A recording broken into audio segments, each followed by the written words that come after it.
Hi everyone, I hope you're all doing well. It's been a while since my last video here, but I'm glad to say that I'm finally back on YouTube. And today we are going to be doing a value and color study of bananas from life using gouache.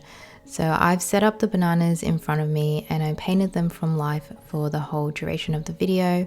I lit them with my lamp light under a warm lighting, and I've got a window behind them with lots of natural lighting coming in as well. And what has inspired me to want to do more painting from life is I want to get into the habit of doing small daily paintings. There's a much lower barrier to entry if I'm just setting myself very simple still lifes to paint. So the sketchbook that I'm flipping through is one I started last month, where I just set up simple still life items in front of me and painted them from life. So I'll just be going through the process for the value and color study and give you some tips along the way that I think helped me a lot with this exercise. And just to let you know, I do have a full real-time version of this available on my Patreon page, where you can paint along with me and hear me voice out my thoughts as I'm doing this, so you get more of an in-depth look into my thought process. Alright, so after doing the sketch, I start with just black and white for the value study,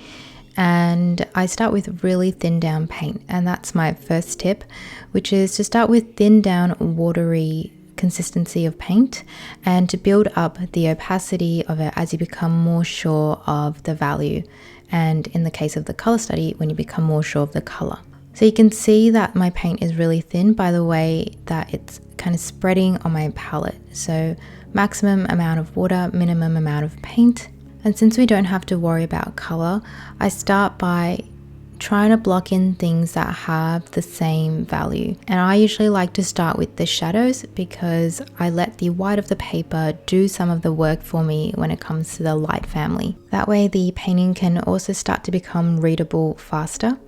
Now my second tip is to squint a lot. So you'll see that even though I'm doing a value study, the reference photo is in color, because when I was doing the study, I was looking at the bananas from life, so obviously it was in color. And to see the values, I had to just constantly squint. And what that does is it groups things of similar value together and it blurs out the details. And when you squint, one of the first things you want to take note of is where the darkest dark and the lightest light is. So when we squint at these bananas, I can see the darkest part is where the banana meets the table, and the lightest part is the highlights in one of the middle bananas. And once I make a mental note of that, then I can start playing around with the values within those ranges. The value study took me around 40 minutes to do, and the color study, which we're about to start now, took about 45 minutes. And it was really helpful having done the value study first, because I was already a lot clearer on the structure of these bananas. I'll list down the colors and all the materials that I'm using in the description below, so if you're curious about my palette, you can find it there. Now for the color study, I decided to start with some of the light, but I very quickly moved on to painting in the shadows. I find that for painting yellow in shadow, the color becomes a little bit greenish. Naturally, dark yellow takes on either an earthish brownish tone or a greenish tone. So that was my thinking when I was trying to mix up the shadow color. My third tip that I have for you, which is also a bit of a challenge, is to try and only use one brush for these studies.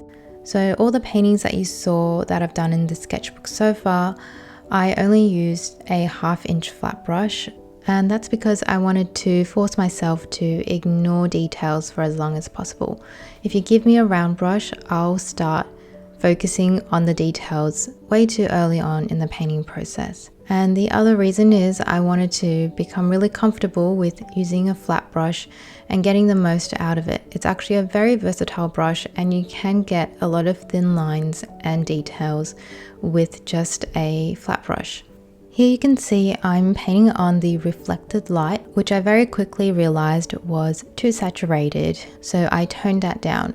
And this leads me to my next tip, which is to squint a lot at the reflected light that you lay down. Oftentimes we make the mistake of making it too light. So if you squint at your painting, the reflected light shouldn't stand out. It should form part of the shadow family. Reflected light is my favorite part of a painting, so I have to make sure I don't get too carried away with it and always squint lots to check that I've got the value right and the color is not too saturated. Also, it is okay to work over sections of your painting again and again in gouache. That's why we start out with very thin down paint, because it makes it very easy to go over it in another layer without reactivating paint. Though one of the downsides of using thin paint is that the value change is greater when the paint dries. The thicker your gouache, the less the value will change after the paint is dried. So you'll see that I sometimes go over areas multiple times because the value dried lighter or darker than I expected. And so I have to adjust for that again and again. And I think it's just something that comes with practice. The more you paint with gouache and the more you become comfortable painting from life and doing studies, the faster you can be at them and the less you'll need to rework it. My last tip for today is to save textures to the very end, because if you do them too early, you may end up just covering them up because of what I just said before.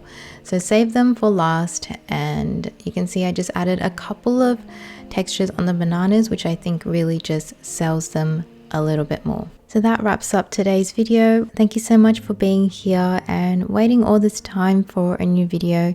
I will be uploading more consistently, so please stick around for that. I have new ideas for the kind of content I want to make, and things will be changing a little bit around here as I start to take my art in a new direction. I'm really excited for the future, and I hope you'll be here to see where things go. Have a lovely day, and I'll see you very soon. Bye bye.